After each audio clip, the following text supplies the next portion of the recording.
Hello. What's up? Oh my God, it's been a minute. Let you guys come on in. Welcome, welcome, welcome. Oh, my voice is like shot right now, but I'm gonna try to manage because it's just I've been with the I had the flu for the last 2 weeks. Um, well, it's going on the second week now, and I wasn't able to like get on the ground running like I wanted to. I did a test show. It wasn't too well for me. I wasn't really too happy about it. But it with the program in a different country, programming, internet, things happen to move slow sometimes, and then you try to adjust as you go. I ended up catching bronchitis and the flu really really bad when I got here. Probably like 3 or 4 days into my stay here in Warsaw. Man, it was pretty bad. I was excited to once I got here. It was New Year's Eve. I was super stoked about being here. Um, then basically, we had a good. I had a blast New Year's Eve, man. The city has been so welcoming for me. And my friends were super excited. Are excited that I got here, and man, I think I showed a couple of times where we were dancing, having a good old time, and having a great party. And yeah, about 2 days into being here, like I started catching some serious, serious sickness, man. Like high fever. My chest was about to. It felt like it was gonna explode. I was getting depressed. Um, Sometimes it could get gloomy here in Europe. There's not a lot. In wintertime, there's that climate depression and things like that, and it affects everybody. Especially, it was hitting me hard. I had to get a breathing machine. I was on albuterol, and I was also on some uh, stuff. Like here's some. I got my albuterol here and my machine behind me. Um, so excuse me if I start sniffling, and I start, you know, wanting to blow my nose here or have a cough, just like now. But yeah, it was quite uh you know I think it's going around all over the country, all over the world right now. I think China's is being affected with HMPV. I think that's what it's called, HMPV, and they're finding pockets of this all over the world. They say if you had a third immune shot, I think COVID shot or whatever the thing is, vaccine on top of the other vaccine, you should be okay.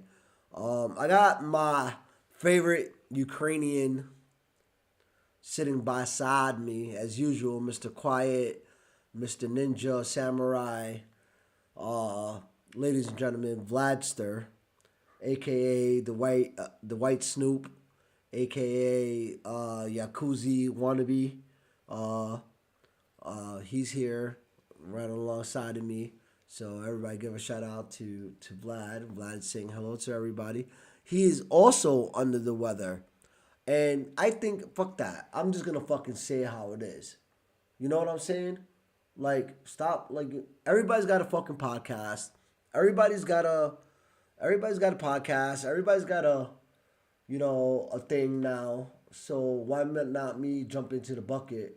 And I think the reason why we all got fucking sick is because of our friend Ralph. When I got here, New Year's Eve, this dude was like, "Oh, I want to party." Oh, right? And then he was like, "Oh, but I don't know if I should come out."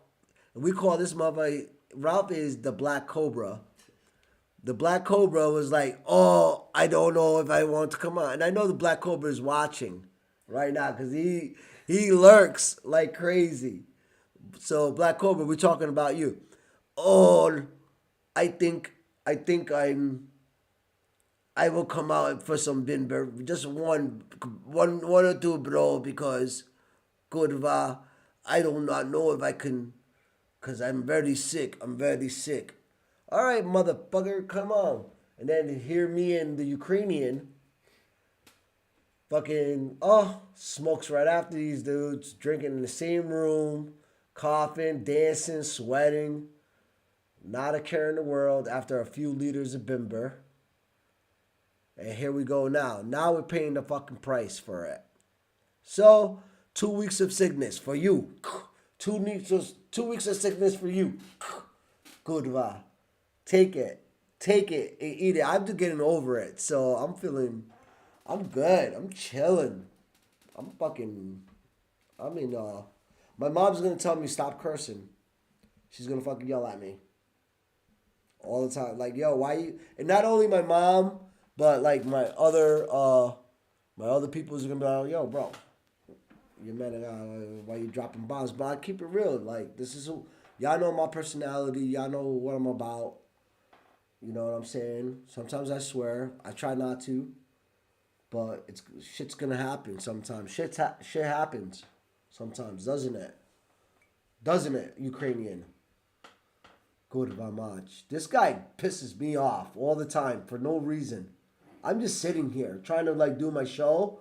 When I gotta look at that side, I get this like mustard, inside of me. Go blow your nose. What do you want me to do about it? Go go give yourself a steam sink, hot shit. Blow your nose, something. I don't know what to tell this guy sometimes. Yo, if you're sick, stay at home. There you go. Don't come and hang out with me and do a show because I'm gonna piss you off at some point in time or bother you. Or say, please get me some more hot coffee. See, this is why this show needs to like really come off. No, somebody be getting, I be having somebody get my coffee for me. Goodva. Can you imagine that? Please get my coffee. Like I love these podcasts, bro. Like they're so nice, Like everybody's got their everybody's got their little neon lights behind them, and they got their coffee mugs with their logos on it. Musa. They got their. This is going out to my production manager. These guys got coffee mugs with their logo on it. Musa. These guys got a nice background. Musa. They're selling merch. They got donation buttons. They got stuff that says subscribe on my shit. Let's get to it, baby. Let's get with it. No, I'm just kidding. Musa has been big shout out to Musa Zuwana. A lot learning programming to do podcasting is not easy. You got to take the time, learn how to do all the bells and whistles, and the shit it's been like we've been at it for months. We're gonna use the Blake Annex building in Albany in New York, and then I being that the name was the culture, we want to go out and do culture things. We want to be in different places. So when I come to Europe, and see some things, get some great footage, talk to some awesome people, taste some great food, and show everybody at home, how other people live and how other people are. So it's pretty dope. We've been trying to look for this. Yeah, we've been we also talked about what else did me and Musa talk about? We talked about a lot of different things that we want, how we want to do it, and I decided I want to live in Poland. I got great friends here, great relationships here. So why not come to Poland and pretty much, you know, do the show here. So it's great. It was a great idea, and so far so good. Other than me being very very sick, um, but yeah, and I'm getting better. So I'm pretty stoked about that. So yeah, and then I got other sick people around me. Moose is like, oh, shoot the show, shoot the show, shoot the show. But kurva, you gotta feel good, have everything in place in order, and now it is. So now we're chilling. We're having a good old time. Um, yeah.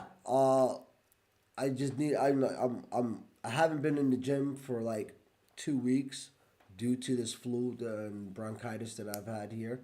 Um, yeah. So I'm just trying to feel better, and I am. Yeah. We'll pass my glasses. Actually, I got them here. I got a pair here. So yeah, with the shit I've been seeing at home has been very concerning to me. You know, a lot of the LA fires. My heart goes out to a lot of my friends out in LA. Um, uh, my prayers are with you. You guys have been on my heart out there. Big shout out to Lars, Maria, and her kids that are in California, experiencing the fires and out there volunteering and helping as well. You know, Lars, man, got a huge, huge heart, and big shout out to you, Lars. Um, so yeah, I've been watching this. I've been watching the fires here, and they've been really crazy, man. That's something that I don't think we've ever experienced in our lifetime or seen in our lifetime. But we've heard of fires in American history, that the Great Fire of like 18 something, or out in out in the Capital District. I believe there was a huge Vanderheiden fire. It wasn't as destructive as it is um, now, but there was fires out in Troy, New York, that really devastated this community, and all the homes were burned down. And I think there were a few hundred acres that were on fire in Troy, New York. So, yeah, uh, that's basically, yeah. It's tragic. My heart goes out to all the families that are affected by the fires. Um, One thing I know is too, being I have done humanitarian work. I worked with Ukrainians in Poland when the war started, about getting funds to people in desperate need of funds, medical help, water, all those things, right? So, like, of course, the Red Cross isn't going to be here in this country doing their work, but what I noticed was I didn't, that the funds from different nonprofits weren't getting to the people or trickling down to the people right away here. They just sat at the nonprofits, and then nonprofits took care of their food and so forth, so forth. But as far as putting it on the ground with the people that need it the most desperately, right there and then, they were what they usually do is stack up their pantries. They stack up their stuff for future disasters. I know, like, the Red Cross has been sitting on, as Red Cross in my area has vehicles that I know sit in parking lots, and they're not being utilized. They got stuff that they sit on forever. Um, get your money to someone that's working with the families. Get someone that's working directly with six or two or more families, three or more families, and it doesn't have to be these big nonprofits that you could send your money to. You can find these little organizations that are like mom and pops, like mom and pop stores. They're not big corporate nonprofits, um, sitting on cash flow, sending relief to some of these people, at their leisure time. These organizations, humanitarians, are on the ground, and some of them are independent. Do the background check on them. Some people are just there with a bunch of donor money from their community and just helping where they can. That's something I really feel like people more independent humanitarians. Um, there should be more independent humanitarians, not under any nonprofit, but gathering from your community. And what I mean by that is like I didn't work for the foundation right away. When I got here, I was an independent civilian volunteer, international volunteer that got with an international group, and I was placed in an area because I had a set of skills. And uh, when before I got to Warsaw, uh, I already had like a nice set of sponsors where they knew I was coming to Warsaw, but they wanted to help, but they didn't know exactly where to allocate funds for. Well, two. So I got my feet on the ground, and then I just started working with World's Kitchen, meeting some real good, directly working with the families, directly talking to the families, and directly hearing from them and telling me what they need, what they're looking for, and what other families were looking for, and what was the real need on the ground. And most of the families were needing accommodations. They were needing doctor appointments, learning, finding out where the cancer hospitals are, where the cardio hospitals are, and different aspects of those things. And independently, if you're working for somebody else, you always got to run back to the man and be like, "Yo, this is what they need." Blah blah. I was able, thankfully, I was able to have direct funds. I was living in a hotel, right? And getting the hotel was covered for 6 months, where I can spend 14 hours, 16 hours, 5 days a week, 6 days a week, working directly with the people, and and then using my own social media and my network of friends and communities and people I was rubbing elbows with to get more funds and not go under some type of organization. And then also, I did work. I started working for the foundation and raising money for the foundation to also help uh, Ukrainians directly. So you're able to do it by yourself. If you want to go out and help people out in LA, and be a humanitarian, listen, you have any questions on how to get started, even internationally, you know what I'm saying? I will be able to help you. Uh, Leave a comment below, ask any questions you want. So I could give you a step by step way of um, getting connected, and if you have the time to make a change in the world and wanting to help, uh, it's possible. You can do it. I did it for 6 months and it changed my life. Uh, I never thought I would be able to travel overseas. I never thought I would be able to meet different people from all over the world, parts of the world. I grew up in New York. Always, some of my people in New York never left the block. You know, so they ain't never planning on leaving the block either. So I didn't want to be that guy. And I got to live my dream out and be in Europe, and now I'm living here. So don't be afraid to take chances, and don't be afraid to do your research and learn, read, and help those people that are out there. If you have the opportunity to help, donate money to those or organizations. Um, I don't believe in the Red Cross. I think they've let a lot of people down. I think it's a money grab. That's my opinion. You know, uh, I've seen it at work in different disasters. I have friends in fires in New York City that really got a blanket, got a bag, and then was sent on their way.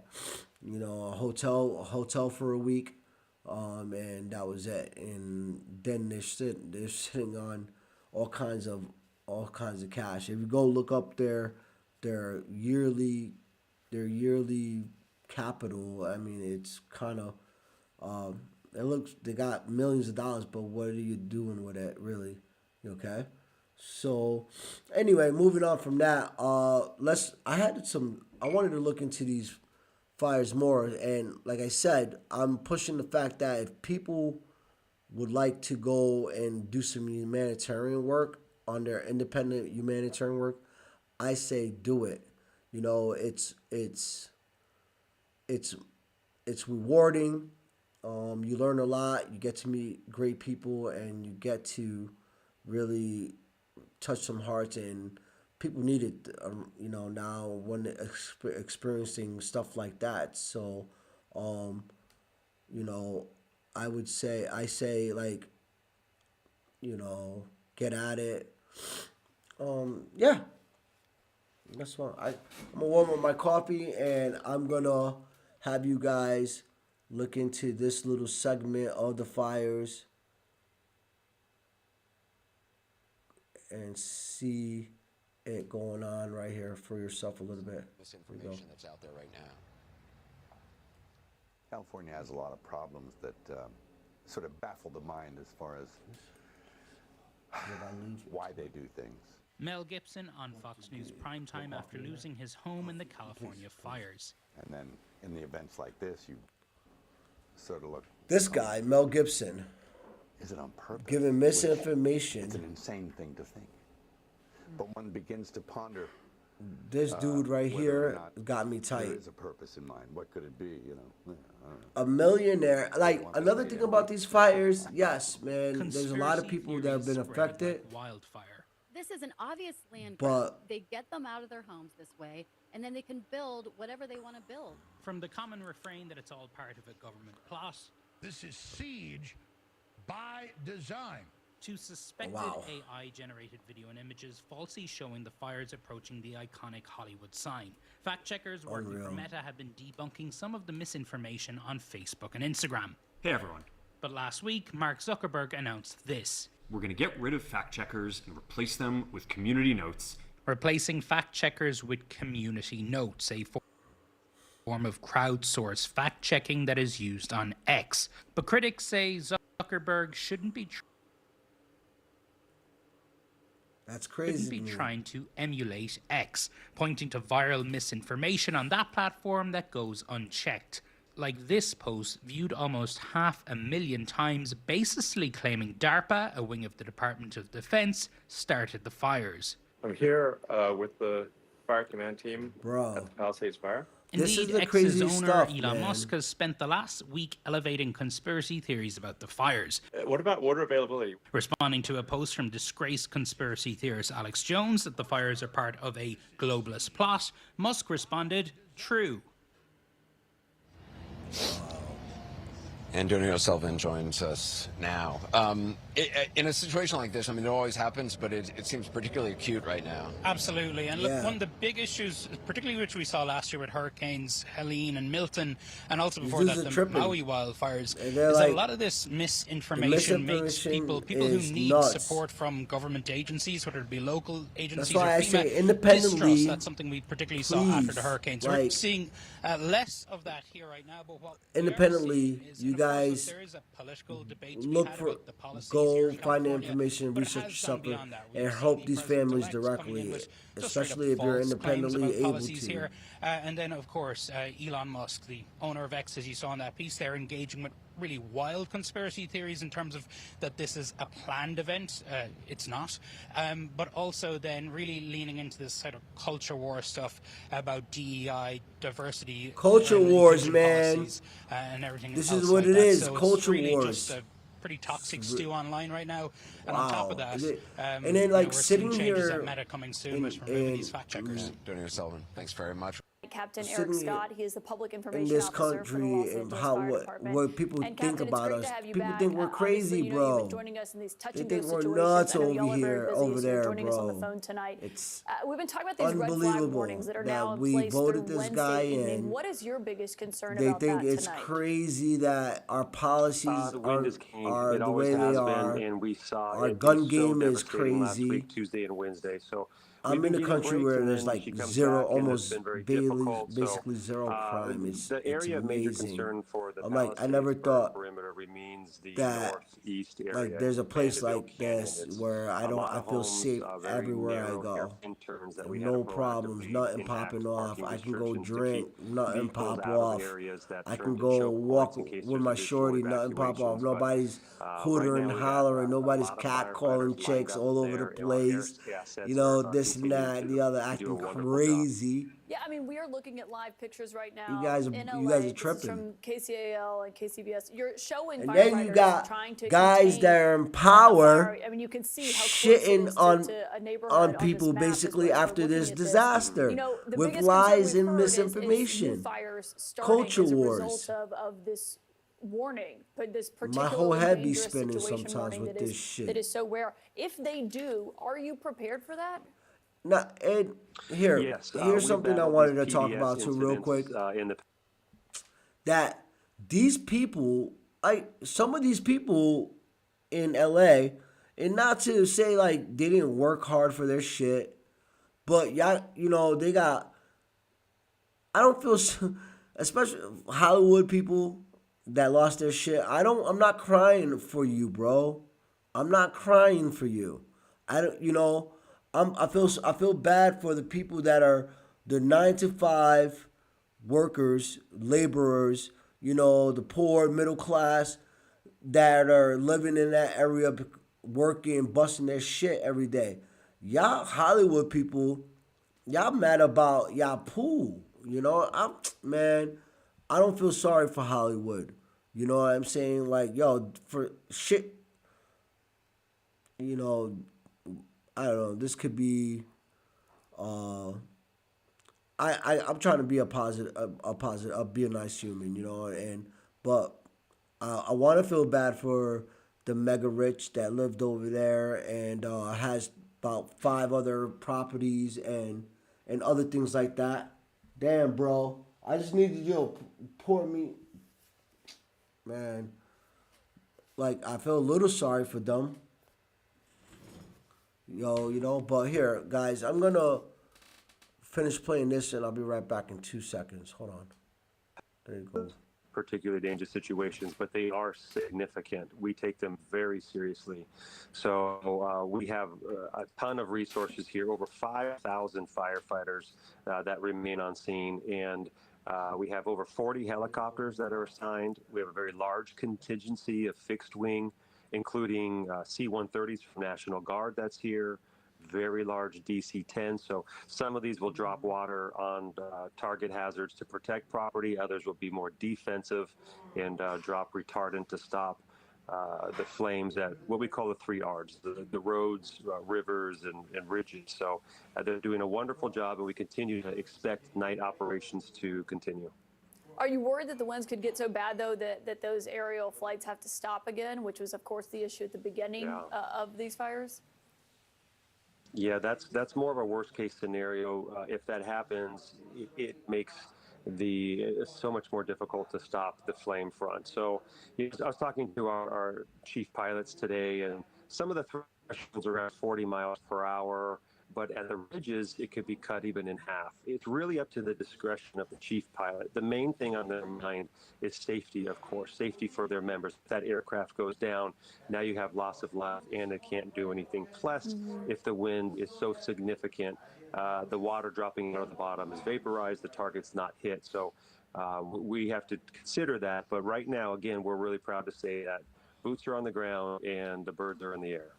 Yeah, I mean, it's just remarkable what we're looking at now to see how close these my firefighters bad, are to this fire. This is in Riverside, California, Dude, that we're I had watching right now. I mean, and obviously This dude had dealing with a lot of the brush. oh, you there thought it and was vegetation. instant? I mean, It's one, not this is just instant amazing coffee, to Kurva. watch. I know we've expressed. I mean, So they I have just had chainsaws to. in their hands as Oh, they we'll are go back cutting to this down, fire now. Come back. these trees That's as we're the watching this. funniest shit You know, just happened. As we look at this, and I was just talking to Aaron about Yo. the investigations underway into the origins of this. The ATF is Oh actually my taking God. the lead in figuring out what caused the Palisades fire. Hold on. From your Honest- experience, do you I know think this is very caused super by- serious. Super serious situation. But I had to fucking stop for a second because I gotta go. Hold on. We're gonna go back to the fires. No problem. But,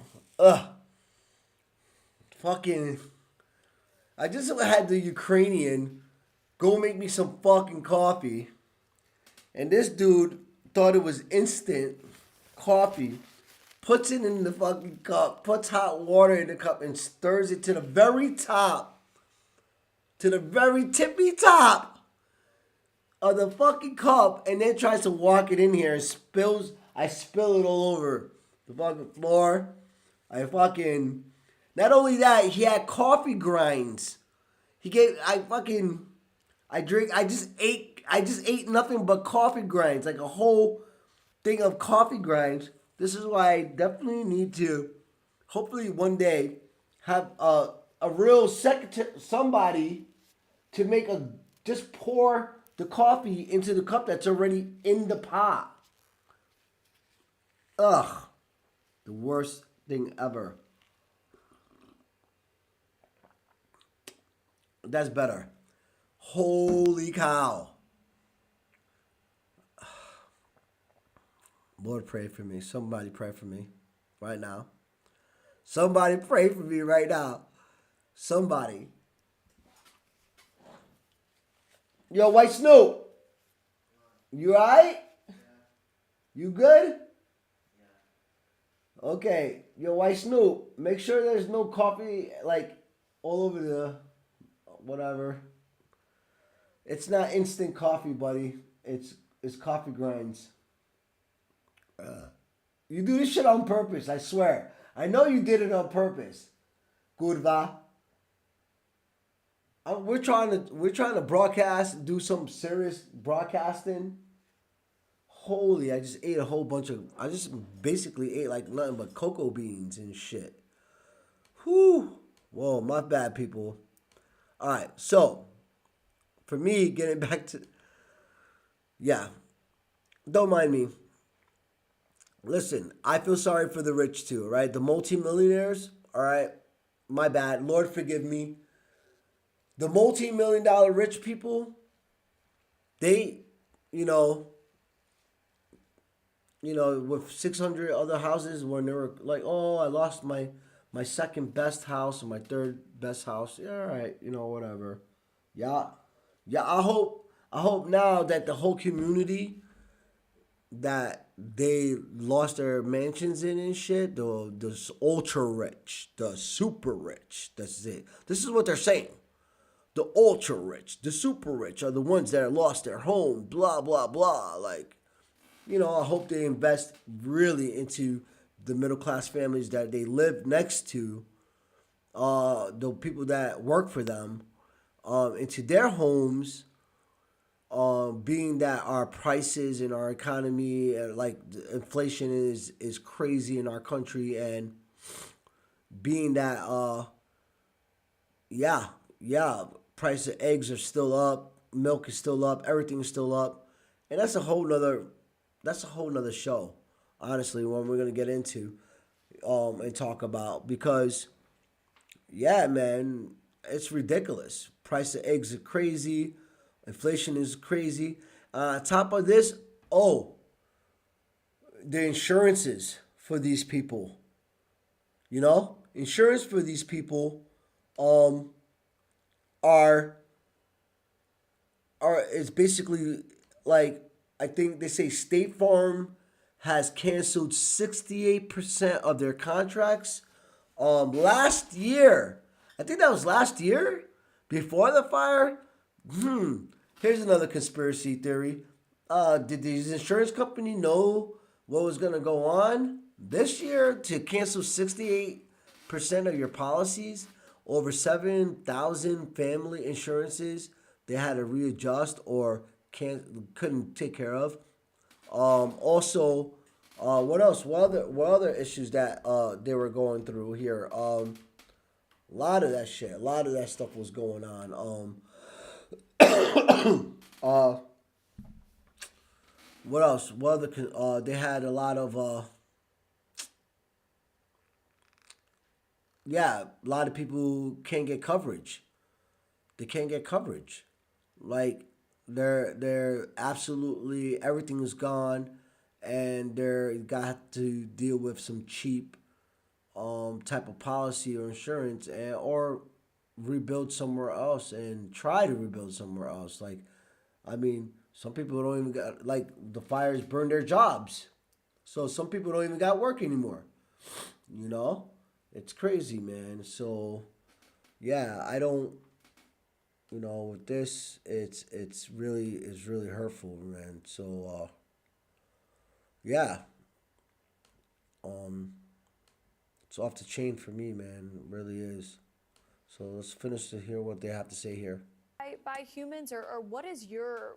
Do you have any a hunch as you're looking at this? Pomysł Oh, na I'm sorry wieczór about that, folks. walentynkowy We'll w fix that Samui real quick. Spa. I gotta pay the bills. Masaż w blasku świec. Whatever. Here we go. If I were betting, yes.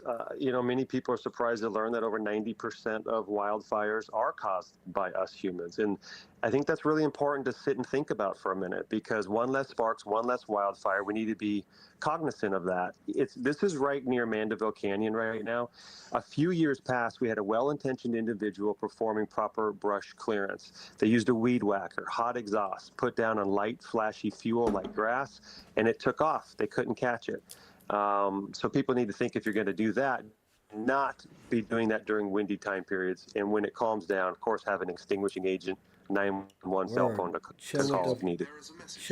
Chill with that. And as right. we look at this, I mean, it's really just remarkable to watch this effort and what this looks like, and just how much they are putting their lives in harm's way, trying to contain this, trying to put it out. You know, we reported on Friday that the LA Fire Chief, Kristen Crowley, had met with the Mayor, Karen Bass. They had been kind of publicly contradicting, not kind of, they were publicly contradicting each other on, budget cuts and if they affected the response here. Do you, when from what you've heard from with your colleagues, is the Mayor and the Fire Chief, are they on the same page now from your understanding? I think they're going to continue to talk about that behind closed doors. It's safe to say that the LAFD is facing significant challenges due to previous budget cuts. Chief Crowley has been on statement to say three things repeatedly. We're underfunded, we're understaffed, we're under-resourced. And it makes it a real strain on our resources. It limits the ability to expand operations, to modernize. Los Angeles you got 4 million people that live, work, and play here. So there's a lot going on. Us firefighters, we're not asking for a raise in money. We just want to be fully funded to do the best job we can for those we serve. We live in this city. The incident commander of this lived and works in Pacific Palisades. We're holding the hands of the people who are shedding the tears, who, hey, that's where I got married. That's where my kids go to school. We just want the team, the tools, the training to do our job. No politics. Firefighters just want to do a good job.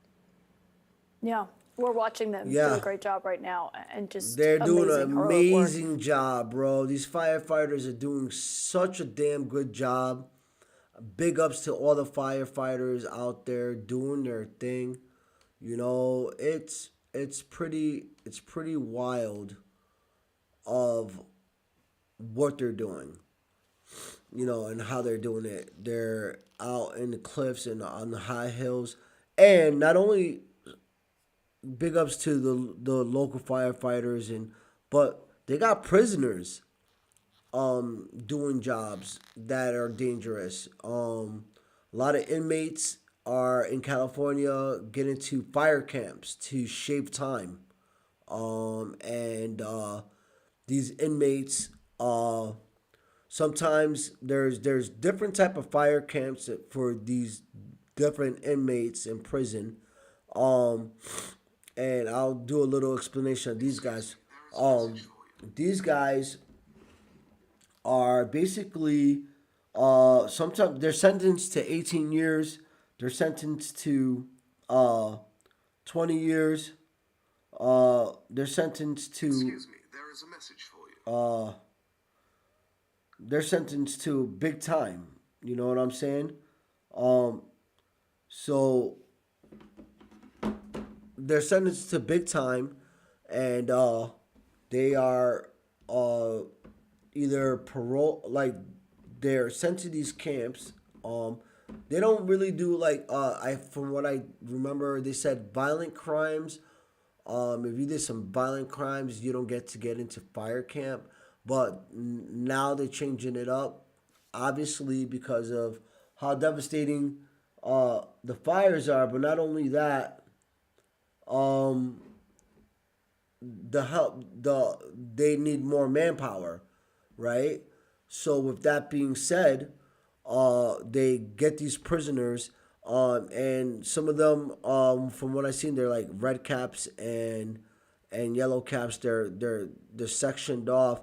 Some of them are like juvies that were sentenced to high crimes, are now 18, 19, 20, 21, and they're in a group, and they're trained, and not only trained, but given a set of skills for a set of things of the fires that they need.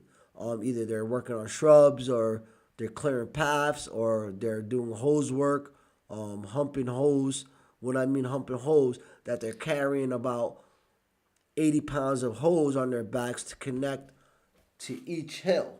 So as you're climbing up, these guys walk up the cliffs, connect a hose, walk up another cliff, keep going up, connect the hose, brushing. These guys got brushing fires and cleaning fires off, and still trying to get water to about 100 to 200 feet of elevation to clear fire and shrubs. Now, what goes on also with these guys, that they don't get paid, or they're paid minimum. I think the average prisoner firefighter is getting to $5 to $26 a month. $5 a week, or $5 an hour, or less than that, something like that. And when they get out of prison, they're not able to, without having their felonies shaved off, they're not able to get a firefighting job, which is, I think, some bullshit, straight up bullshit. You got these guys that are doing life-changing work, helping them, like doing some life-changing things, and where they're getting paid, they're repenting for their crimes, they're educating themselves in a skill, getting paid low, minimum to no money. And after they get out, our country is crazy sometimes, bro. They get shit on. There is, if you go research prisoner, inmate, firefighters, there is some money allocated for some of these guys get out of prison, that have worked in the firefighting field, and they're able to get to school, get some college funding, and also help getting some work and being taken care of after they fought all these fires throughout the years. So if you're interested of helping out in that sense as well, research. Do some research on the prison inmate firefighters, man. It's crazy. You know, some of these guys were kids, gangbangers. You know, some of these guys were only babies when they committed their crimes, and now in the last 5-6 years, say they did it at 16. You know, 5-6 years of fighting fighters and out in that heat, you know, fighting fires, you know, says something, you know. So here's some of the. I wanted to show how, you know, if you're living under a rock, you know, whatever. There's just some of what it looks like now in Eaton, you know, what's raging right now. Here, check it out. Punishing Santa Ana winds. The National Weather Service warning conditions to be as bad as it gets, with the potential for hurricane-force winds over the next 48 hours. 13 million are under red flag warnings, stretching north of Santa Barbara to San Diego County. With more than 8,000 firefighters now in the front lines, officials insist they're better prepared with more ground and air resources this time around. Just behind us here, you can see a massive burn scar. There's no more smoke, no more fire, but there's still a danger. And that's why there are lines of firefighters right now with cutting tools like chainsaws and axes, clearing all the brush. These guys that are on the mountain right here winds pick up are the prisoners. That's one thing that, which is bullshit for me, that CNN or NBC ain't going to tell you, that these guys here that get up there are mostly prisoners that work up there too, and that firefighters are teaching them how to lined up on cliffs, scaling canyons, and on the lookout. They're putting their lives on the line to get out in front of something that most people wouldn't get in front of. Over the weekend, California's National Guard dropping flame retardant on hot spots in the Palisades fire. And that guy was just after talking flare-ups about forced new evacuations in Encino and Brentwood, triggering this eerie fire-nado. Trying to stop fires. The Eaton and Palisades fire still mostly uncontained, with speculation on the origins of the infernos running rampant. The ATF now leading a newly formed task force to investigate the cause of the Palisades fire, as multiple law enforcement sources tell NBC News that a possible human cause is an early focus in this case. They're identifying cause and origin for each of these separate fires. There's so many of them.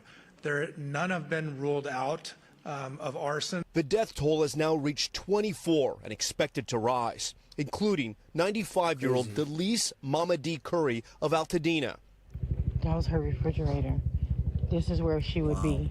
Her granddaughter looking for her remains in what's left of her home. Mama D, this is what's here. Officials today urging residents to stay out of evacuation zones. People are saying, I just want to go look at my house and I want to see what's left. We know that, but we have people literally looking for the remains of your neighbors. Law enforcement in the region announcing more than 70 arrests, including looting and burglary charges. The FBI says unauthorized drones over the fire zones are now well into the double digits as they search for the drone pilot that crashed into a Canadian super scooper last week, grounding the aircraft for days. Today, the Los Angeles Unified School District reopened most of its 1,000 campuses, drones, America, giving students some especially return during to crises. normalcy. I've been pretty scared of coming here, but I feel, but as long as the doors are open, I feel safe. Schools damaged by the fires or inside the evacuation zones remain closed, with tens of thousands pushed from their homes, now forced to start over. One estimate says the insured losses are already at least $30 billion. Right now, I'm trying to just it's over. It's like $50 billion now. It's $50 billion. And my parents. One of the Andrea worst Heindel lost her economic family home, as did her fire parents. structures. How tough is it? It is tough. There's millions of people looking at millions of different places, and so we just have to figure out economic destruction one step at a time how we're going to handle it. Right now, last I heard, it was $55 billion. And with the winds bringing the possibility of new fires and destruction just like this, some homeowners plan to take matters into their own hands. Once again, Gotti Schwartz tonight with their stories. Yep, as they should. For days, so many across Los Angeles faced off against apocalyptic wildfires. Some homeowners defying the evacuation orders, choosing to protect their properties amid the hellscape. We need a water drop. We need a water drop. Sprinklers, hoses, generators, pumps, and tonight facing new red flag warnings. Some Angelenos say they are preparing for round two. In wealthy enclaves, rows of water trucks and private firefighters standing at the ready. And right here we see one, Private two, firefighters? 3, 4, 5 different water this trucks. There's private another 3 down the independently way. Those in the evacuation zones who lived to tell the tale These of are how they private saved their streets firefighters. I wonder say what they that's did what like. they could with high pressure How do you find a hoses. private So we firefighter? were in all of our neighbors' backyards and lugging our hoses around. These guys In Altadena, are Felipe Carrillo saving holding 2 water houses on somewhere, his street and with they a only garden got hose. water for only certain people and selling it. Caught on fire. Yes. And How does so that what I work? started doing is every once in a while I would just spray myself with the garden. Hold on. Yeah. My dude just said private firefighters. Let me look. Let's see what private firefighters mean. Where do you find private firefighters? Huh. Where do you find private firefighters? Private firefighters. Who are they? How much they cost? It's a business. Are there private firefighters in the USA? We're checking this shit out. Oh, wow, my breathing's crazy. Okay. For most cases, they're contracted. Yo, Ukrainian, come here, bro. We're talking about private firefighters. Did you know there's private firefighters? I thought there was just regular firefighters. You ever heard of a private firefighter before? You ever heard? I've never heard of a private firefighter before. But with the fires in LA, after a while, you're able to hire private firefighters. So I'm thinking, like, what are these guys? Like, they hold their own water? They're keeping back water. I'm not going to give you no water till you hire us. We're not going to help till you hire us and pay us. Because we're private, Gurva. Wow. Look like volunteers. Private firefighters in America. I've never heard of this shit. So, in most cases, they're contracted by the government.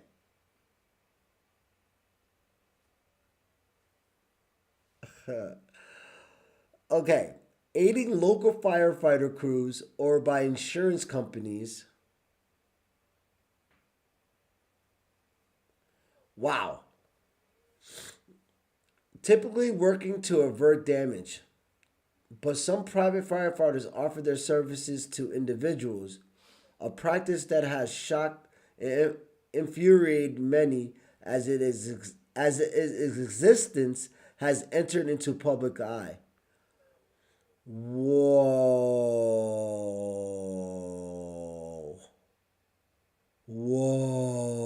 Do you have to pay for a private firefighter in America? Fuck yeah. What do y'all think? I guess we all just finding out about this shit together.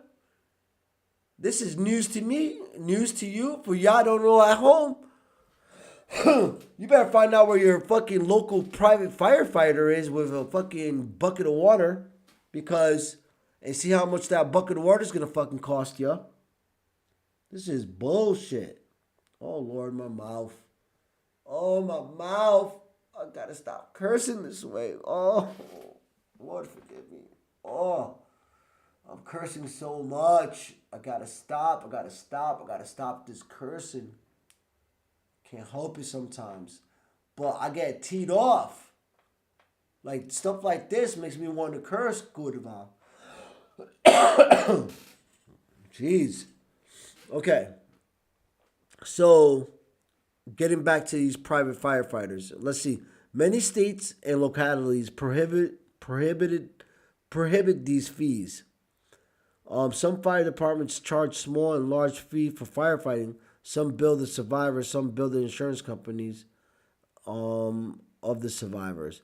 Some fire departments charge in advance fire subscription fees for fire protection. Oh wow, yeah. So there you have it. There is private firefighters, which infuriates people, and it's shocking because people are just finding out about this, and To me, I think it's wild. Wild, wild, wild. Because literally you got dudes hanging around with Los Angeles residents hire private firefighters to save their homes. Hear what they cost. Yeah, I believe it's going to cost you an arm and a leg.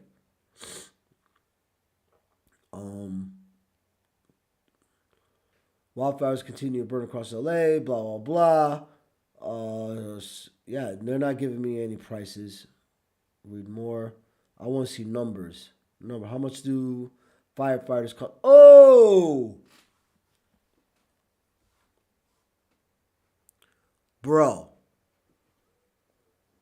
So if you have a home that you're paying a mortgage on, right, and it's a decent home, what we're saying, 350,000, 450, 500,000, worth, estimate, whatever your cost for. I've never been a homeowner, whatever the cost monthly is, but I know some type of shit. You know what I'm saying? You guys pay lower than. You guys pay. It's easier to own a home than rent. It's cheaper. Anyway, some of the companies, firefighters also work for the county fire department. What? So, some of the companies that are private, firefighters also work for the county fire department. Wild. Okay? Not only this, okay? Others are retired from active duty, according to the company, which offers different levels of protective services ranging from the price of $2,500, $2,500, guys, to, check this out, almost $14,000 to $15,000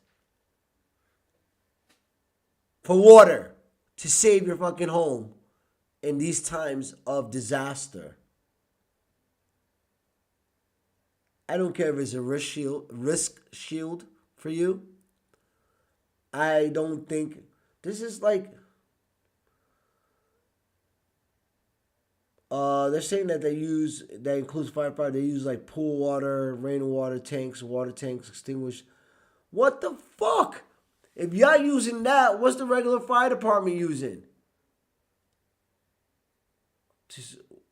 Torres noted that companies never rely on municipal resources. Yeah.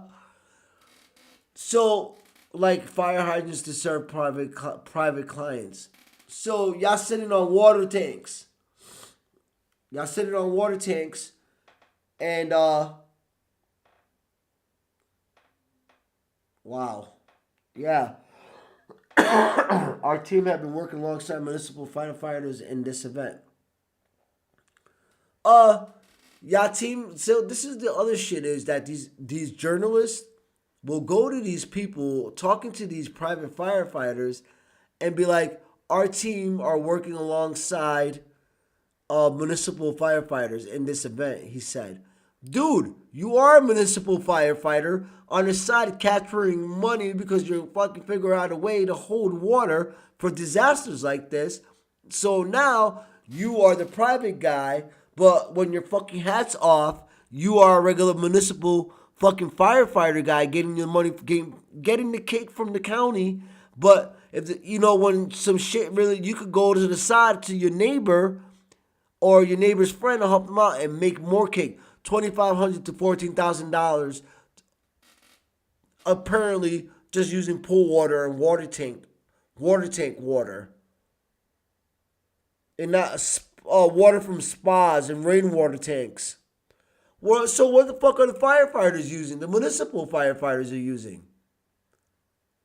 Can somebody fucking tell me that? What is going on in this world? Seriously. I'm not a smart guy. I'm not that intelligent, but I mean, I can fucking put two and two together. Wow. I want to be a private firefighter. I wonder if, there you go, prison. There you go, prison firefighters in California. If this gets out to you guys, when you get out of prison, the county doesn't want to help you, or the fire departments don't want to fucking help you.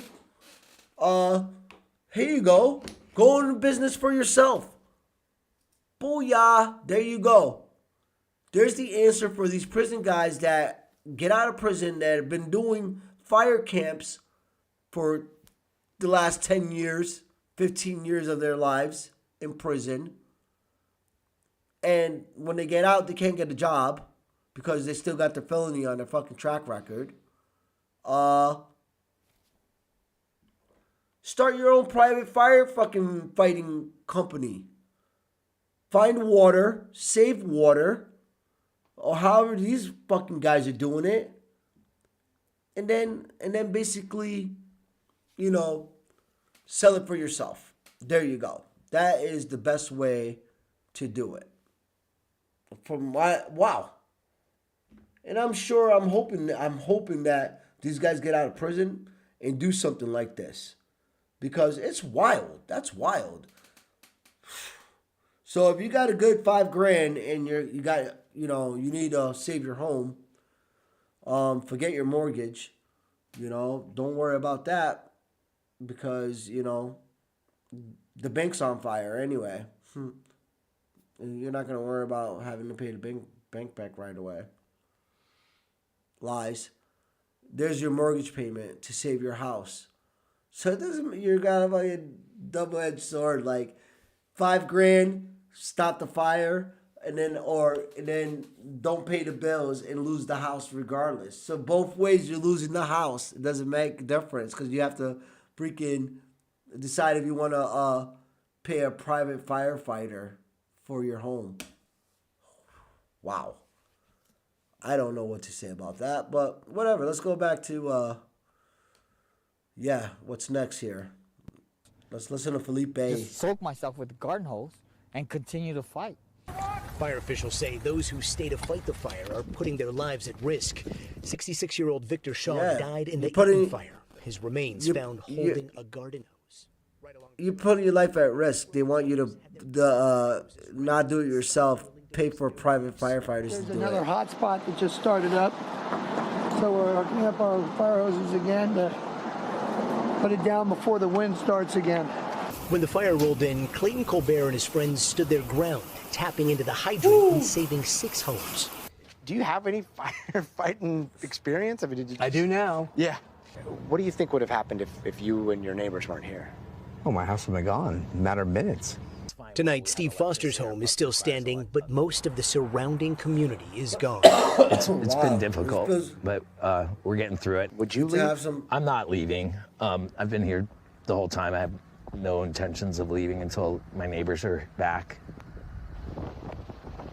And Tom, technically, it's a misdemeanor not to evacuate during the chaos, but it's not always enforced. However, firefighters say, bottom line, every moment during a firefight is precious, and if they have to be pulled off of a fire line to come save someone that is not supposed to be there, it not only jeopardizes their lives, but puts the whole community at risk. Tom? Gotti Schwartz tonight for us in Malibu. Gotti, we thank you for that.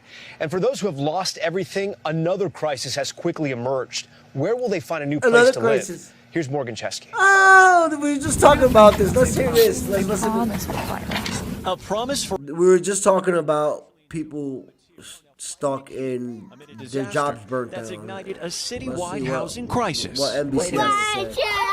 The family of 5, 6, including their pup Apollo, one of dozens, packing an open house. After watching flames approach, then engulf their beloved Palisades home. Wednesday afternoon, we saw footage that our entire neighborhood had burned down. With more than 12,000 structures destroyed and potentially more to come, the demand for LA's rental market exploding overnight. You call and you're like, hey, can I come see it? And they're like, nope, it's rented. You call another one. Hey, can I come see it today? Nope, it's rented already. So it's Ashley says she's looked into 50 properties over the last several days. In some cases, people driving hours just to find a home. Yes, yes. LA realtor Tanya Stosky says fewer options are already leading to price gouging. We have greedy landlords who are spiking up the prices, and we also have a bidding war as well. A check on Zillow for one property near the Palisades 3 days after the fires began shows rent jumping $10,000. It's since been removed, but officials warn price surges are growing.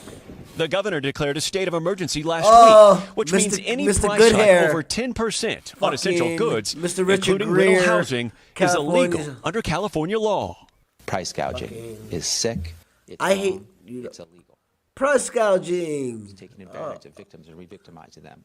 They say if you you're price gouging, report it immediately to local law enforcement or state authorities. Yes, Please please do. We'll just keep looking.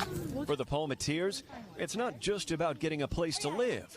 They've also got to get their kids back in the classroom after their schools burned to the ground. Crazy. How are y'all staying sane amidst all this? Just taking it one step at a time. Our friends have been amazing. Our community across the country has been amazing.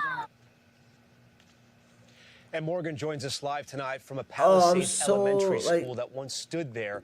Morgan, what's the plan for those students now? I'm telling you, they want to. I feel like these stories are like all like still huggy, you know. But yeah, we don't all want to cry, but at the same time, like another LA school it's not that easy for some. This Wednesday. Tom? All right, Morgan, we thank you for that. The next round of high winds is nearly upon us. Al Roker tonight tracking it all. And Al, millions are under red flag warnings again tonight. Tell us what it all means. All right, well, Tom, we're talking about 13 million people from San Luis Obispo down to Campo. Gusting winds of up to 70 miles per hour. Humidity levels are dropping. A particularly dangerous situation. Pyramid Lake, San Fernando, today, tomorrow, folks. And this is unfortunately due to climate change. In the last 36 years, the conditions are 9 degrees warmer, 15% drier, 20% windier. And right now, the winds are fairly calm, but they are starting to pick up within the next few hours. They will be at hurricane force, and that is going to limit the ability to bring some sort of air support in there. Hurricane and as you force can see this for tomorrow, there is a critical risk from Santa Clarita to Los Angeles all the way down to Escondido. So we're going to continue to track this, have the latest tomorrow morning, Tom. Thanks for watching. Stay updated about breaking news. Yeah, and top guys. So stories on the that's NBC that. You News know, app or follow us on social. Yeah, you know, my heart goes out for those people, man. They really do. And remember what we were talking about, guys. You know, holy shit, private firefighters. They got private firefighters. They got private. I'm just still like kind of mind blown about it a little bit about the private firefighters part because, I mean, who knew? You know, who knew that there's firefighters that work for the county alongside the municipal county, and they are firefighters themselves.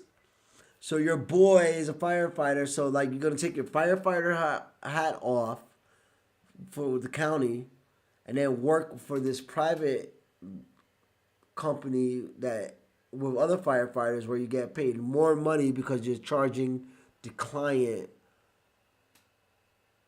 $2,500 to $15,000 for a job. Where are you getting the water from? Where they get? Oh, they're getting the water from rainwater. Again, they said spas and pools, and they're not tapping into the hydrants or the water resources for the municipal county, which you can siphon fucking shit from other parts where the municipal county is getting it from, right? You can siphon from there for yourself. Bro, we from the streets. You ain't gaming dudes like me at all with this. You're not playing me. All I gotta do is read real quick through the lines. I'm an empath as fuck. You know, I feel shit. As soon as I read it, as soon as I hear shit, I already know what it is. Empathy as fuck. Straight empathy, you know, and thank, you know, the Lord reveals stuff, and people, like, I can see through bullshit, You know, I used to be the master manipulator back in the days. I had to survive. Y'all that know me, know me. Know that's the way. But these news people, NBC, Fox, all these people that are just, yeah, nah, man, they're full of shit. Full of shit. All of them are full of shit. These politicians full of shit. Your president is full of our president is full of shit. Greenland want to take over Panama Canal. Not talk about inflation and housing problems in our country. Not want to talk about the price of food in our country, the cost of living in our country, low wages in our country. I'm sick of it. I'm sick of it. You know, I'm sick of what Hollywood is portraying to our kids. What programs are being portrayed to our kids in the world right now, in the States. Yeah, it's these lies. Whatever happened to the guy in New Jersey just last year that got caught with gold bars, and he's a Democrat. Forget his name. Let's look him up real quick. What was his fat name? New Jersey senator that got caught with gold bars. What's his name? Oh, Curva. Oh, yeah, Mendez. What's going on with Mendez? From my perspective, the government has failed every aspect of its case.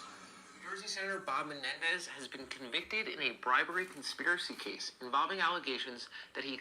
Yeah. Whatever. I'm not going to talk about it, but what I'm saying is they all full of shit. They all full of shit. They're all lies. All them lies. And now they got their little minions, paying their minions that are doing podcasts. That are, like, everybody's got a podcast, so I'm going to do a podcast. And that's exactly what, because everybody's got a voice, but I know, like, I got a lot of shit to say too. I got a lot of shit to say. You know what I'm saying? And what I want to start saying is, y'all full of shit out there. Come on, man. These people are struggling. We've been struggling since we've been going at it since. I know where the struggle is. Put it like that.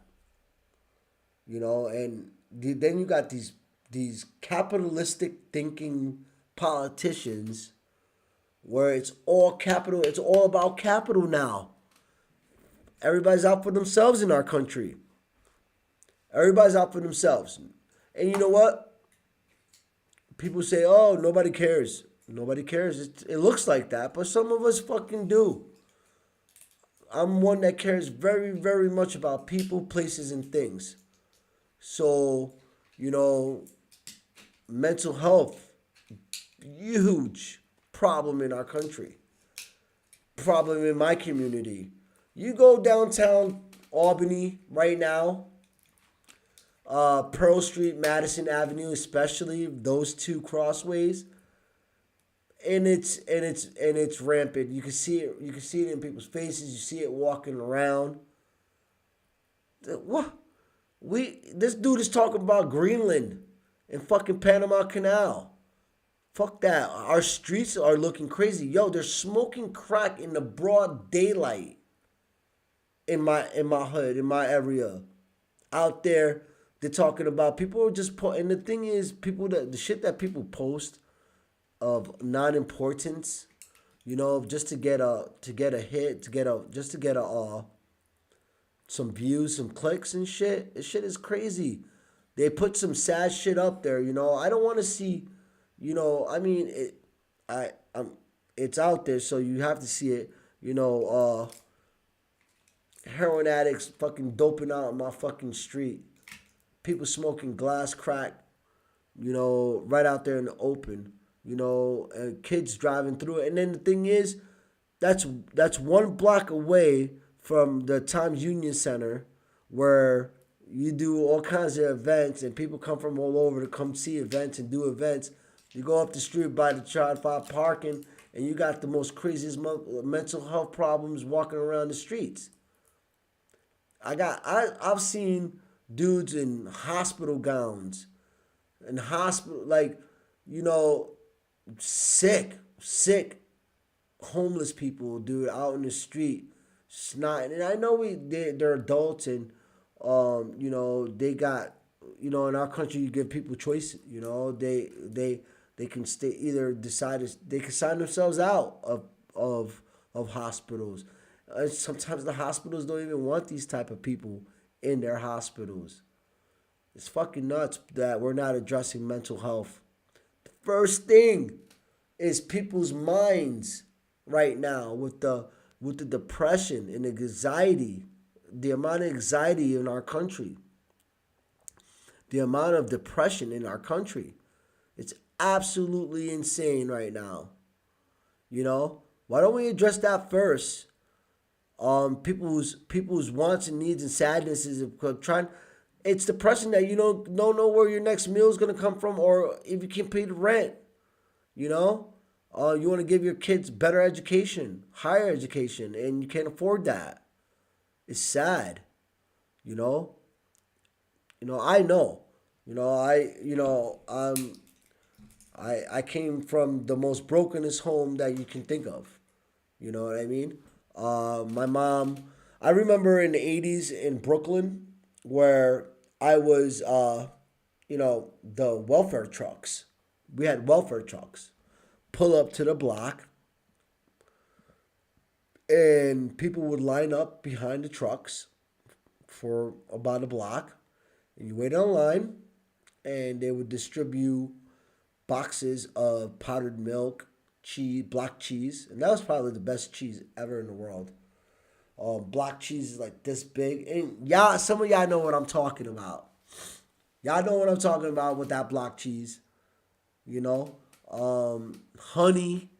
They used to give us, how expensive honey is right now. It's crazy, but they used to give like jugs of honey, like that big, to us. And I call it the welfare boom. It was kind of crazy, man. You know, it's crazy, like, right now that our government. Here's another thing too, which I don't know how this shit happens, but yeah, the people that voted this guy in, Latino men, ¿qué está pensando mi gentes? Los hombres de España que vive aquí. ¿Qué está pasando con tu gente? You vote this guy in. Hispanic male men, we love our mothers. Respect our mothers. Big time. Our grandmothers are everything to us. I just don't get how we voted this guy in. I just don't understand it.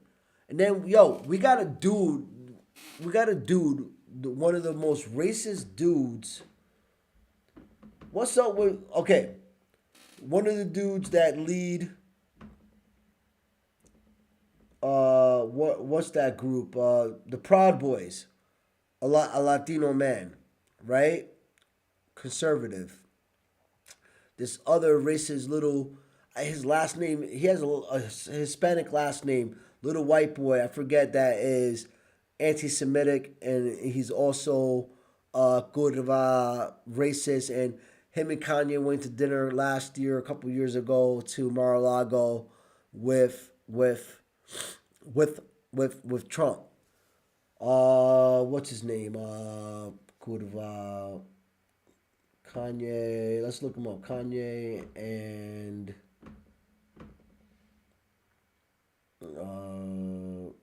race.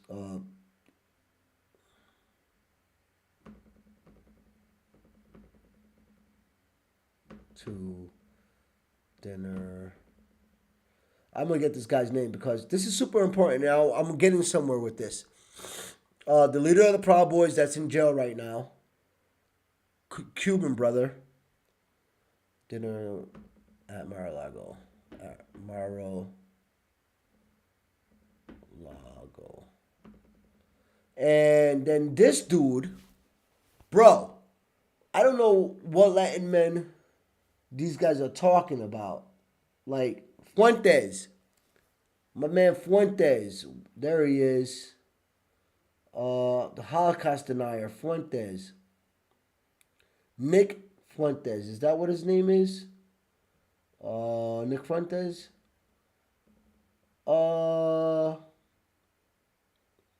Fuentes, loyalist to Trump. Unlike others, he said he's abandoned former president after 20. I think his Fuentes. Is it Nick Fuentes? Let's look this brother up. I want to know if this dude, because how can you be Latino and super Nick Fuentes, super racist? And Fuentes and Nick Fuentes. Let's look this guy up. Nick Fuentes. Dude, he's got like the most punchable face in the world. And I'll look him up here in a second here, guys. You know, I didn't want to give this guy really too much.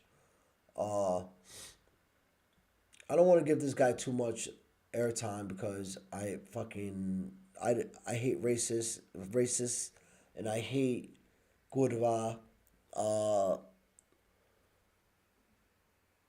He's from Boston. He went to Boston University. He's far right. Known as a supremacist. Nick Fuentes. Blah, blah, blah, blah. Believes in holy war. White supremacist, white nationalism, Christmas, neo-Nazism, Holocaust denier, homophobia, anti-Semitism, anti-feminism, male supremacy. This little motherfucker, yo, are you guys kidding me? We letting dudes like this have a voice and a platform? Who? 26 years old? What is wrong with you people? Are y'all kidding me? The fact that this dude is even something to even peep on in our country, to me, is absolutely bananas. We used to be smarter than this shit. Now y'all just looking for action everywhere y'all can find it. Drama, drama, drama, drama. This shit is entertainment. This dude is entertainment to some of y'all. But y'all support it and y'all give it fuel and you give it fire. Fuentes, Mr. Fuentes, don't ever run into me. You don't ever run into I've been looking for you, Mr. Fuentes, and I look for your people everywhere I go. If I'm traveling the country, I hope to run into you white nationalist people. I hope to run into your neo-Nazi, but God has not put you people in my path, and you guys are very lucky for that because I'm an animal. And if I see you, I'm not afraid of, I ain't afraid of cops. I ain't afraid of security. I ain't afraid of none of that shit. I ain't afraid of death. You know what I'm saying? I ain't afraid to die, bro. You need a slap in the face. And I'm one of the dudes that catch you in the street will give it to you. 100%. 100%. But this dude right here, I want a personal life. Let's find out his... Oh, he is of Mexican descent. Look at this shit. Look at this shit. Mexico. He's Mexican, y'all. Fuentes is Mexican. Hates his own race. And white people love this shit. They feed into, like, white nationalists, neo-Nazi love him, and they feed into him. And Why? Yo, it's crazy. You know what they do? These neo-Nazis and these racists, they want to find people like us that hate. They want the Dave Chappelle. They want the Dave Chappelle. They want the Dave Chappelle. House Negro. You know, the one that was in the KKK clan and was like, I hate black people. That's Nick Fuentes. That's this dude from Proud Boys. They put them, they laughing stocks of the neo-Nazis, just to let you know. These dudes, they ain't taken seriously by their own people. They just good for PR and good for the camera. How about having a Puerto Rican saying, I fucking hate, I hate black people. I hate the integration. And the thing is, that's all the guy that was just running for senator, black guy, I forgot his name, that got caught being a crazy freaky deep freak, writing porn, writing some crazy freaky stories on pornography and things like that, and saying that he hate black people and that he wishes slavery, that he owned slaves, being black himself. All that shit came out towards the end. Bro, Satan's at work. Satan is at work, people. Listen to me. We're at a spiritual warfare right now. There's no other way to see this world right now than if you're a true believer and you read the Bible and you believe in Christ and you pray, and you got to see it for what it is. We see it for what it is. It's definitely, it seems pretty demonic. It's also seeming like the Bible's coming out to play. The Bible's playing out. For those who don't read the Bible, I think you guys gotta start reading the Bible and start believing in something, because this shit don't look right. The Bible, basic instructions before leaving Earth. Look it up. This has already been predicted. All this stuff, these people. Now, these forces are just not hiding anymore in our country. Not hiding anymore. I'm not surprised Trump won. What I am surprised about, that it was Latino men, that we love our mama and our grandmama, supporting this guy. And I don't know what happened. You know, it's confusing to me. I'm not crying about it because I could give a shit. You know, I'm not living in the country for the next 4 years. So, but I do have people that are, and that are struggling and looking for an answer to all the madness that's going on in our country, bro. This shit has got to give somehow, some way, soon. Listen to this guy. He ain't caring about you, y'all. He ain't caring about none of you guys, okay? He wants to take over land, and he wants to take over land, bud. The land that's not even nothing to do with us. He ain't worried about your eggs. He ain't worried about your kid's education. This dude is fat in his own pockets. He's from New York. We've known this guy forever. I've seen him walking in the streets with his 20 bodyguards. This guy is fucking scared everywhere he goes, bud. People has been trying to take his life. It's nuts. Why, dude? Because you are a bad person. You're not a good person. And I feel sorry for people that voted for this guy and thought that he was going to take care of you, because he's not.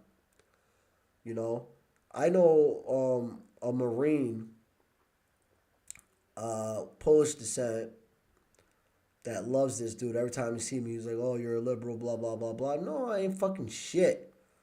What I am is try to be a follower of my faith in Christ, which is very, very hard. I like to curse. I like to smoke. I like to drink.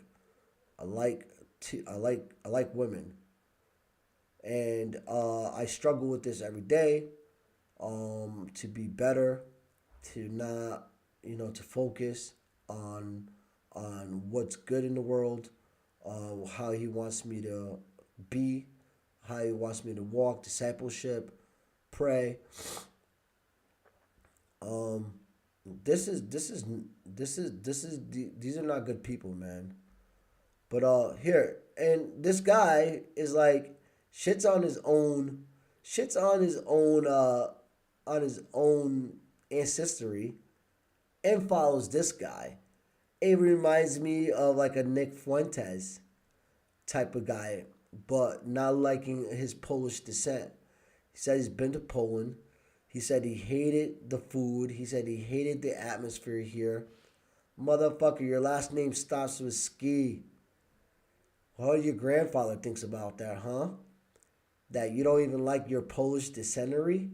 You're so caught up in your fucking USA patriotism, fucking Trump eating the fucking, drinking the fucking juice and drinking the Kool-Aid, motherfucker, that you don't even like your Polish descent. Well, I hate Poland. It's criminal, but bitch. Bro, Poland is so beautiful. No crime. Hardly any crime. The food is amazing. 14th, 15th century. This is where everything that you're walking through in America comes from Europe. Idiot. Your last name starts with ski. And you hate this country? Your grandfather, your great-grandfather came from here, immigrated to the USA. Started a life, the American dream. Gave you an opportunity. Gave you and you don't give Poland props? You're crazy. You shit on your grandfather's ancestry country because your patriotism is so fucking big, right? As people are fucking starving in our country and prices are high, you think this guy's gonna save you? Tariffs. We had a tariff talk. Remember the tariff talk? That's gonna fucking cost you. The companies are gonna tax you guys. And I'm sure you already did your research. I'm sure you guys already know. But why are you guys so blind? And say it's okay. What do you want to do? Lose an arm before you say, well, these people aren't going to be helping us? Tell me. Please leave it in the comments. Please let me know. Because I just need to know. Like sometimes these Nick Fuentes and the Cubano, these Cubans that are conservatives coming from Cuba, to get them, I hope all of y'all get sent back to Cuba. I really do. I want y'all Cubans to go back to your island. Being an American, I don't want to see y'all Cubans here. I think y'all poisonous with your Batistas idealistic bullshit. The Batistas, the descendants of them. Che Guevara wanted to fucking give everybody. Castro fucked up. They had a great idea at first. Give to all the people. But you descendants of Batista, y'all was just greedy. Conservatives, y'all wanted it for yourselves. You wanted Cuba for yourselves, so you came over here and started shitting on your own people. And now you're shitting on Americans by voting for fucking communist motherfuckers, fascist motherfuckers like this guy. He's a fascist. You guys are fascist. Simple as that. I want all Cubans to go back to Cuba. Clear out Florida. That's my opinion. How about that? I ain't scared to say it. Y'all tripping. I don't know where y'all think y'all come over from 100 miles over off the sea into our country. I was born on the mainland, but it doesn't even matter if I wasn't born on the mainland anyway. Puerto Rico's American, bro. This is my country. Right? And I'm gonna speak about y'all don't want to speak about these Cubans in our country. Fucking leader of the Proud Boys, get the fuck out of here. Please, get out of my country. Go, go, go, go. Clear up Florida. Keep it Puerto Rican. Keep it, keep it Dominican. Whatever. These Cubans are way too entitled. Y'all listen to our music. Salsa is ours. That's not yours. Y'all love reggaeton. We creating that shit. I don't know where y'all just come here causing havoc to me. Stressing me out. Go back to Cuba with that shit.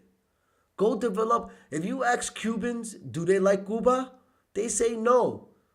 Puerto Ricans are proud of our island. We are proud of our people. We have so much love for the history. Y'all just shit on your own people. And then y'all open up the doors for this dudes to be more racist. Y'all crazy, bro. Nick Fuentes. Yo, Mexico, get your boy. Mexico, get your boy Nick Fuentes. Please get him Mexican descent. I don't even know. Y'all ain't calling him out. Y'all just like drop. Y'all just like the show. It's spiritual warfare going on right now, y'all. And it needs to be handled for real, for real. Like awareness is the key. Awareness is the key, folks. Awareness. Let's listen to this chunk, which I fucking hate playing, but let's play him. Canal, so forth. Can you assure the world that as you try to get control of these areas, you are not going to use military or economic coercion? No. And can you tell us a little bit about what your plan is? Are you going to negotiate a new treaty? Are you going to ask the Canadians to hold a vote? What is the strategy? I can't assure you. You're talking about Panama and Greenland. No, I can't assure you on either of those two. He cannot assure you. I can say this. We need them for economic security. The Panama Canal was built for our military. No. I'm not going to commit to that now. It might be that you'll have to do something. Look, the Panama Canal is vital. Yo, wake to up, our country. y'all. It's being operated by China. Oh my God. China. I'm even seeing, and we gave the Panama Canal to Panama. We didn't give it to China. And they've abused it. They've abused that gift. It should have never been made, by the way. Giving the Panama Canal is why Jimmy Carter lost the election, in my opinion. All you guys that voted for him? More so maybe than the hostages. The hostages were... All you guys that voted for him just got played. Nobody wants to talk about the Panama Canal now because, it's inappropriate. Nobody wants to talk about it because it had nothing to do with what you had to do for the country. Of the Carter legacy, but nothing. He was a good man. Look, he was a good man. I knew him a little bit, and he was a very fine person, but that was a big mistake. Giving the Panama Canal to Panama was a very big mistake. We lost 38,000 people. It cost us the equivalent of $1 trillion, maybe more than that. Probably the most expensive. Giving the Panama Canal to the Panamanian structure, people, if we call it a structure, it's which I their guess you can, land ever built. And giving that away was a horrible thing. It's not and I believe that's why Jimmy Carter lost the election, even more so than the hostages. Those two things. Donald Trump isn't even in office yet, and already he's threatening the prospect of military force against Panama and Greenland to annex sovereign territory. I'm sorry, guys. Let's listen to my man. Sorry. Here we go. Sovereign territory onto the United States. I just want to be crystal clear about what we're talking about here. Trump is threatening war against our allies to steal their land and make it part of the United States. Congratulations to all those anti-war Republicans who voted for Trump because he would bring peace. Nothing quite says peace like threatening war against two of our own allies. In fact, here's John Bolton, Trump's own former national security advisor and known war hawk, actually criticizing Trump's warmongering. Donald Trump didn't discover Greenland today or back in 2019. It goes back a long way. And the way to resolve it with the government of Denmark and the local government of Greenland is quiet conversations. When Trump says all this stuff publicly, particularly about not ruling out the use of force, he is pushing the democratically elected government of Greenland and the democratically elected government of Denmark into a corner. Makes them harder for them to consider alternative solutions. So it's a real lack of situational awareness. There's one certain argument to be made about quiet conversations, but I mean, he is blatantly refusing to rule out using military force to achieve his goals here. Yeah. Yeah, well, of course, that's my smile point. If you're is the like prime minister she of looks like, I swear, like Denmark, the Jack your Nicholson NATO ally female is version of the refusing Joker to say they're not in going to Batman. attack your territory, which That is what shit be Greenland wild. is. When John Bolton looks like the dove compared to you, you might have lost the plot. And it's Word. not just peace that Trump promised and clearly lied about. He's also claimed that his focus would be on high prices. Can somebody explain to me how launching a war to annex new territory would bring down the cost of eggs? Let's just say that he wants to buy it and not just steal it. Can somebody tell me how purchasing an entire country would bring the deficit down? Can somebody tell me how all of this warmongering is going to help ease inflation, bring down rent, bring down housing prices, food prices? Not. I was told It's not. over and over by Republicans that Democrats were out of touch and that Republicans had their finger on the pulse of the American people, that Republicans understood the financial pain that Americans were contending with, that don't think so. Republicans knew what it meant to suffer the pain of not being able to afford groceries. I don't Is think this what so. they meant, declaring war on Panama?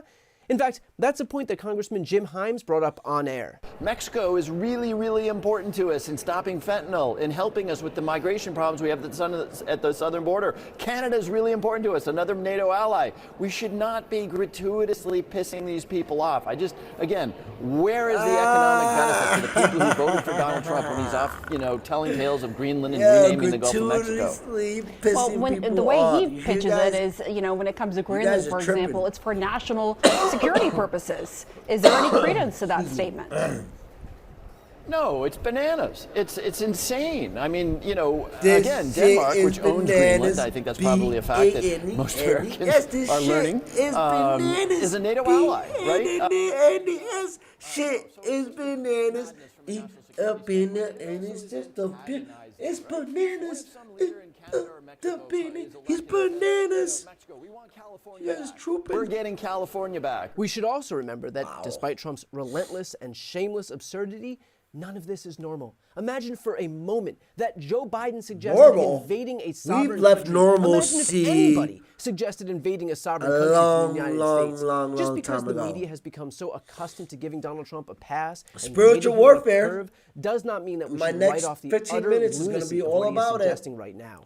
And that's a point that Mehdi Hassan brought up on air. None of this is normal, right? At the beginning of 2025, we should not be on live American television discussing a president-elect's press conference where he said he may invade two of our allies, right? I'm the guy who was worried about Trump attacking Iran, Trump starting a war with China.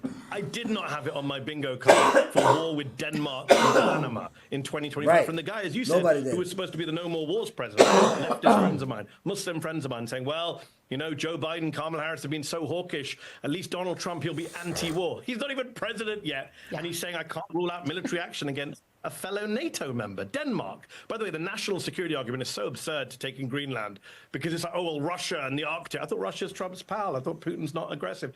And here's an interesting point. What do Musk, Putin, Trump all agree on? Don't defend Ukraine. Just roll over for Russia. And they argue it on the grounds that we shouldn't be involved in foreign wars. We shouldn't be sending our money to Ukraine. How much do you think it costs to buy Greenland? Like $1 trillion, according to the Financial Times. Who's paying for that? The whole thing is so absurd that we have to keep reminding ourselves, pinching ourselves, that this is not normal. No other president-elect, including George W. Bush, who basically stole an election and was thicker than any president who came before him. Even he didn't have a transition like this, right? So we just have to keep reminding ourselves that even as we talk about this stuff, Greenland, Panama, wrong spot. We Bush, are in an upside down world. And yet, normalizing it is exactly what Republicans are doing right now. Not as crazy as Bush. And the crazy shit is we lost soldiers on a lie. Bush came into office. They just said Bush stole an election. Not only did they steal the election, went on, 9/11, whatever. Yes, it's not whatever. God bless all those souls that we lost in New York, especially my hometown. I remember watching that. But they said they had WMDs. That Saddam Hussein had weapons of mass destruction when he didn't. Do you believe this guy? Seriously, y'all? After we just went to war and we lost our own blood over our lot. We lost soldiers. We lost lives. right? The people that hit the building were from Saudi Arabia. Well, they were from, they were Saudis. They weren't Iraqis. We went into Iraq. We killed Saddam Hussein. We hung him. They hung him. I remember that on live TV. They broadcasted it everywhere. This is when the internet was just starting to pop.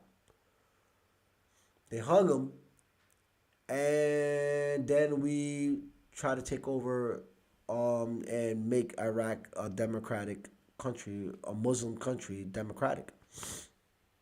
Y'all tell me if these politicians don't lie, and what we're gonna wait till after the mess to sort it out with this guy after the mess he's making now. He's not even in office and he's making messes. These other politicians are telling you people this. They're telling you. They just said it. This guy is making a grotesque argument to our NATO allies. I am not the smartest guy in the world, bro. I'm never the smartest guy in the room. I just listen. My ears are open. I have great, smart, intelligent friends.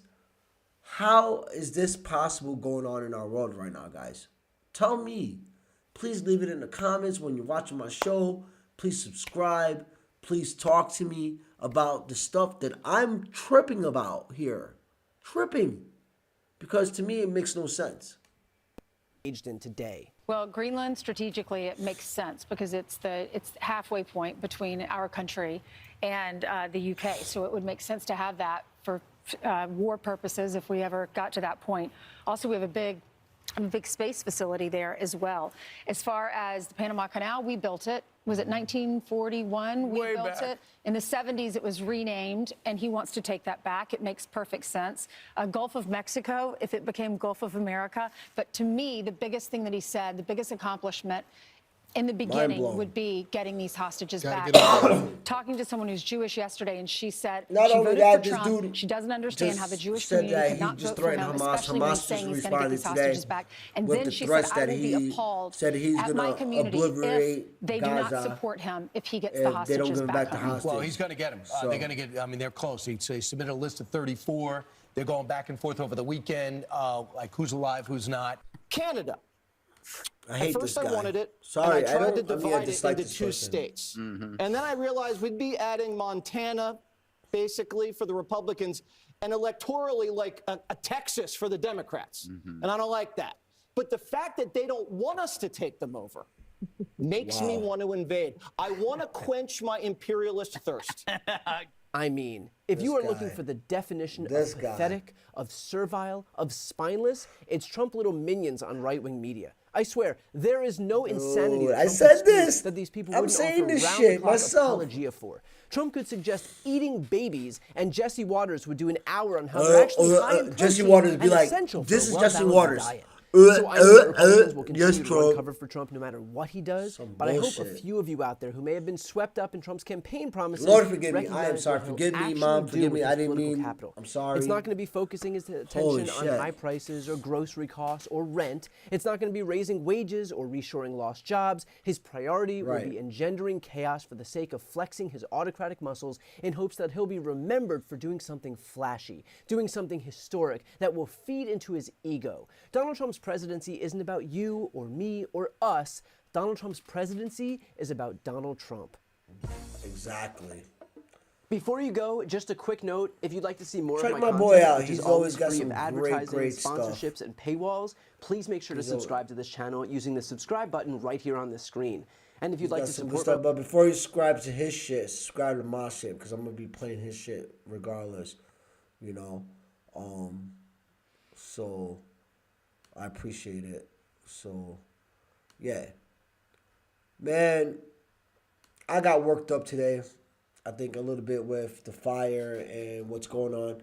I think I wanted to just touch on how I felt what's going on right now in the last 2 weeks with what's going on in politics in our country, what's going on with the latest news with the fires. You know, I have some personal things that I want to touch on with, you know, with my religious take on different things as far as spiritual warfare,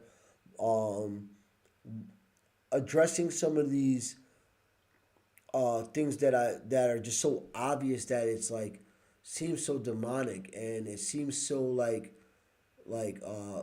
blatantly put in your face right there, and some of us are so blinded there, and we're not opened up. We're not aware of what Christ said to us and what the prophecies are, and we're not aware. Some of us are not aware of the random atheists and the people that don't believe in God are starting to listen up, put an ear to it, and not believing conspiracy theories from like dudes from like Ben Carson, and listening to stuff that he's saying about Anunnaki and UFOs.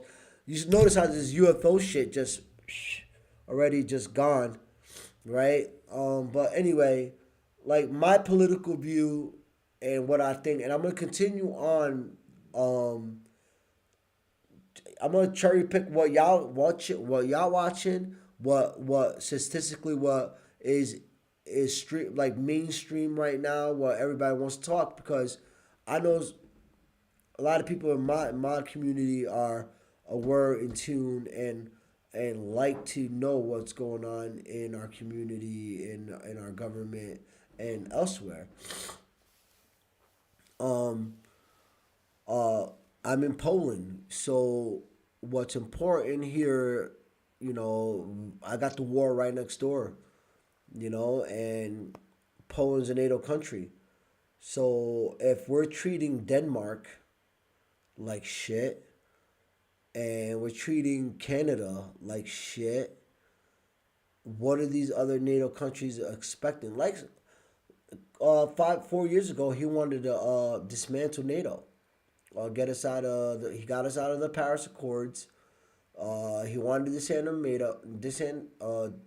dismantle NATO, or charge more, have countries pay more, and not only that, he also wanted.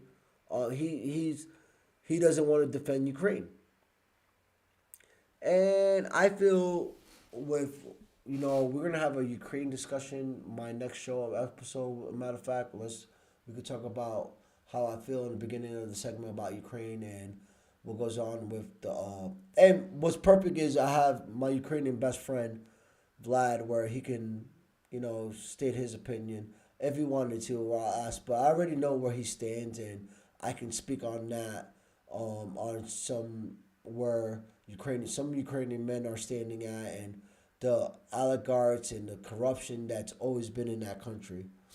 I just feel sorry for the children. And that's why I wanted to always help, and the mothers, the children that are in the crossfire of all the corruption. So, yeah. I want to thank you guys for tuning in. For those that didn't tune in, this episode is going to stay up. I think it was a great episode, and I think this is a good place to start the show, and to give you guys a little insight of where my mind is and where I want to take the show to. Tune into my next episode. Will be tomorrow. We'll be talking a little bit about Ukraine.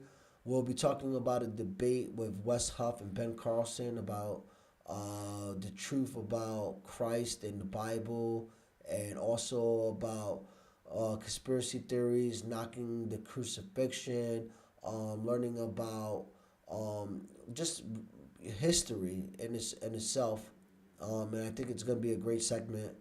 So I look forward for you guys to tune into that. It's a great debate that was on. Wes Huff was on Joe Rogan, and also Ben Carson was on Joe Rogan, and these guys. Ben Carson talks about Anunnaki, believes in some crazy stuff. So I want to talk about this stuff. I wanted to listen to it with you guys, get my reaction. I think it would be great. And yeah. Thank you for tuning in. Please subscribe to my show. Friday, I'm going to be doing some local event stuff, promotions. Big shout out to DJ Duddy. I'll be at the club showing some videos of what the action in the nightlife looks like here in Warsaw. I'm excited for that. I'm just trying to get better. I'm trying to get not sick and stay healthy. As you can hear, I'm all congested. So I've been trying to feel better and get myself 100% so I can be bringing you guys great material. I'm supposed to be having some music to end my show with, but we're just trying to fix that up as well too. Thank you guys for tuning in. Please subscribe to my page, the Kulture with Jabes Prado on Facebook, or the YouTube page. Subscribe there. Please leave comments on what you think you like on the show, what I'm talking about, and thank you guys again for your support. Please, I will be leaving my